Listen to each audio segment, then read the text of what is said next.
Well, hello everyone, and welcome to this tutorial where we'll be showing you how to use MetaTrader 4 on PC. As you can see, we have our MetaTrader 4 app here, and you can see how it looks like. You have this big chunk of the screen taken, and this is because this is where you will be using to view your charts. And then you have the left sidebar and then the top area here, or the top ribbon. So you can see that right now we have about 4 charts that are situated right here.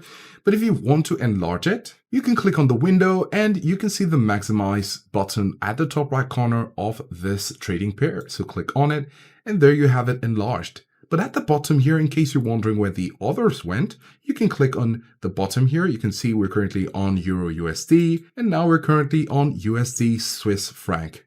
You can click on the others just like you would on your browser tab in order to view them all. Now, if you'd like to view them once again, all you need to do is to go over to the top area right here, and you have this grid looking icon here. Click on it and you'll see the 4 again. But of course, because we're using the PC, we want to have it in a better view. So we're going to maximize it once again and keep toggling between the different trading pairs here. So that's about the chart right here. Then on the left side, you have the different symbols or the trading pairs. If you'd like to add another trading pair, you can see click to add. Click on it and you can type in the trading pair you'd like to add. So currently we're in Euro USD. If we click on the first option once again in hour 1, this is looking like this because we're currently on the hourly view. If we go over to the top here, you can see M1, M5, M15, and you have them. This is for the minute 1, minute 15, minute 30, 1 hour, daily. And when you click on it, the chart will change immediately.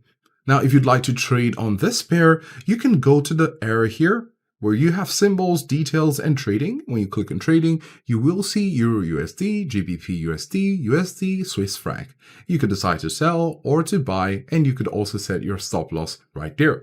You also have your indicators, such as the trend line. When you click on it and you come over here to the chart, you can click and drag it while holding it, of course. And there we have our trend line. And of course, you can move it if you want. Just simply click on the pivotal point there, and there you have it. Then you could adjust it to your desired position. Also, you have the navigator option right here, where you can add other indicators, expert advisors, and other functions that are applicable to your trade. And at the top here, you have file, view, insert, charts, and these other options. Now, if you click on file, you have the option to open a new account or log into an existing account. You have the option to print a chart in case you want to do that. Save the picture in case you want to save it to compare how the market changes over time. That's really up to you. And then these other options are basically there for you to actually apply to your chart and make sense of it. Now, you also have the resolution if you want to change the resolution. And then you could also see the different types of windows. So you have tile vertically, tile horizontally, and you can see how it looks. That's not really nice. We could go over to cascade. And of course, this is basically different functionalities here on MetaTrader 4, but again, we'd like to see it in an enlarged view to have a better view of it. So this is how you could go about using MetaTrader 4. Of course, there are lots of different options, different areas here on MetaTrader 4, but you can see now how easy it is to sell or to buy, to use indicators or to use trend lines or these different options right here in order to improve your trading experience and make a success of it. So this is how to use MetaTrader 4.